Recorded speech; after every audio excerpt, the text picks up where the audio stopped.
Batman is a legendary superhero who's known by pretty much everyone on the planet, thanks to his success across media in films, TV series and video games. He's been in comics for over 75 years, and in that time, several different versions of the Batman persona have emerged.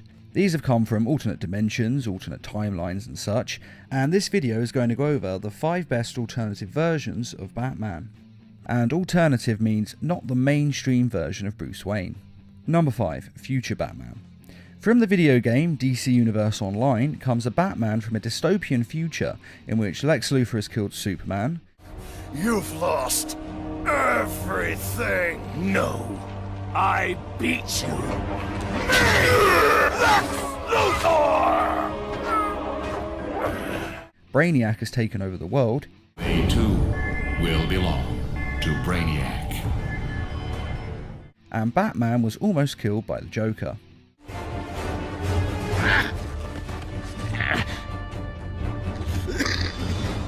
What's this? Nobody kills the Bat but me! But Batman was able to survive the attack, although he did sustain some very serious injuries, including severe burns and scars over his face and the loss of his right arm, which he has replaced with a robotic limb. His suit has also been drastically upgraded with future tech, including booster jets for flight and an energy blaster. This means that this version of Batman is basically a mix between the Batsuit and Iron Man's suit, which is every fanboy's dream, which is why this is the only Batman on this list who is actually named Bruce Wayne. Number 4. Owlman. Owlman is Batman's evil counterpart in an alternative universe where the Justice League are all evil. In the comic Forever Evil, we see some parts of his past, including him orchestrating his own parents' death in order to inherit their fortune, as he feels that they're managing their company wrong and he can do a better job. His name is Thomas Wayne Jr., and he tries to convince his brother, Bruce Wayne, to join him, but when he refuses, he kills him as well. And we also see how he recruited Dick Grayson as his partner. He still recruits him as he does in the normal DC universe, as in Dick Grayson's parents die and he adopts him. Only in this universe, it turns out that he orchestrated Dick Grayson's parents' deaths in order to win Dick Grayson to his side. When Dick Grayson learns this, of course, he does turn against him. And all of this gives you some idea of what the man is capable of, and it is no surprise when the Owlman in the movie Justice League Crisis on Infinite Earths tries to destroy not only his own universe, but every universe in the multiverse for little to no reason. Why would you want to destroy the world? Because it's the only action one could take that would have any purpose. The reason he's Owlman instead of a Batman is because owls eat bats, implying that he's a deadlier Batman than we're used to. Though this means an argument can be made that he's not technically speaking an alternate Batman, but since he is the evil version of Batman, I think it definitely counts. He has all of Bruce Wayne's genius intellect, his resources and willpower, but no moral compass whatsoever. You must have been a good man once. No, not good. Never good. After all, I'm only human. And there is nothing more entertaining than an evil version of a hero, hence why pretty much every comic book character ever made has an evil counterpart somewhere in the multiverse. Number 3. Batman Beyond. In the future of the DC animated universe, Bruce Wayne has grown into an old man, and his health has deteriorated so much that he's no longer able to carry on as the hero Batman. Never again.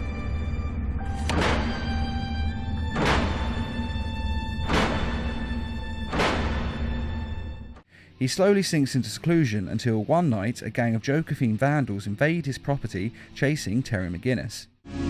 Who do you think you're talking to, old man? We're the Jokers! Sure you are. Terry McGinnis and Bruce Wayne are of course able to fight off the Jokers, but Bruce Wayne needs help getting back into his house. My medicine. At the house. When Terry helps him into his house, he also discovers the Batcave, and realises that Bruce Wayne is Batman.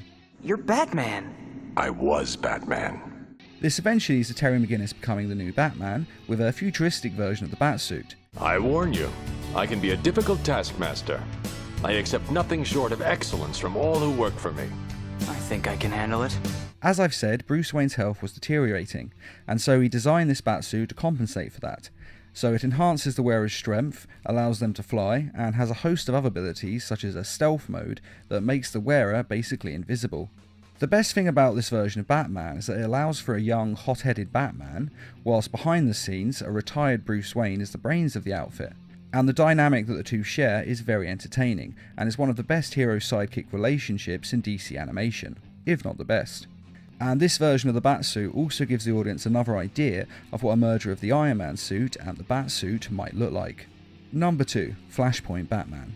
In the alternative timeline of Flashpoint, instead of Bruce Wayne's parents dying in the alley and Bruce Wayne becoming Batman, Bruce Wayne instead dies and his parents live, with his father, Thomas Wayne, ending up becoming Batman and his mother becoming this world's Joker. This version of Batman is much darker and grittier. Thomas Wayne has stopped being a doctor and now owns a casino in Gotham. He is an alcoholic Batman who has no qualms about using guns or murdering people, which makes for a very entertaining version of Batman. You should have let her hit the pavement. You shouldn't have thrown her. She slipped. The only person he refuses to kill from his rogues gallery is the Joker, who is of course still his wife, and he can't work up the strength to kill her as part of him still loves her, even though watching her descend into madness is tearing him apart.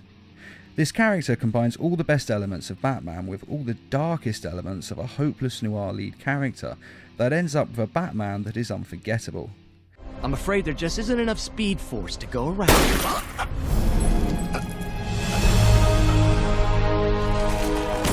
And those glowing red eyes just look incredible. Number 1. Gods and Monsters. Unlike every other version of Batman on this list, this one has absolutely no link to Bruce Wayne at all, at least not in his own universe. In this alternative version of the DC universe, we see reimaginings of a lot of DC characters, and one of the best reimaginings is that of Kirk Langstrom. In the normal DC universe, he tries to cure deafness in humans by combining their DNA with bats, and ends up becoming Man-Bat, a hybrid of a human and a bat, and he is stopped by Batman and turned back into a human. But in this alternative universe, he is much younger and still at university, and he is dying of an illness and has very little time left to live. He's desperately trying to find a cure to his illness by again using bats. You better survive this, you bastard. And he ends up turning himself into a vampire, or at least he is essentially a vampire. He can still go out in the daylight without bursting into flames, though it does seem to hurt his eyes, and obviously holy relics such as crucifixes don't do him any damage. But he does still have the need to feed on human blood in order to survive, much like the vampire bat. Although he can cook up synthetic blood to live on, he mainly only feeds on criminals, and sort of does a mix of synthetic blood and criminal blood in order to make sure he doesn't hurt any innocents. He's a freaking vampire, for Christ's sakes! He only kills criminals. And he also has super speed, super strength, and the ability to fly. And he is also voiced by Michael C. Hall from the TV show Dexter, and he does a wonderful rendition of the character as both a jaded cynic, a detective, a superhero, and an inhuman monster. And he has you genuinely caring about this Batman's plight. I loved two people in my life, and now they're both gone. And that is the list of the 5 best alternative versions of Batman. Do you agree with this list, or do you think they should have been in a different order? And are there any other alternative versions of Batman that you think should have been on this list? Be sure to let us know in the comments, and I'd just like to say a quick thank you to those who made this video possible by donating to the Needlemass Productions page on Patreon. Patreon is a crowdfunding site that is helping us to bring you more videos each week and to raise funds for adapting comic book stories into short animated films. If you're interested in donating or just want to find out more, a link is in this video's description. And as always, thanks for watching, and feel free to subscribe, share, like, and comment.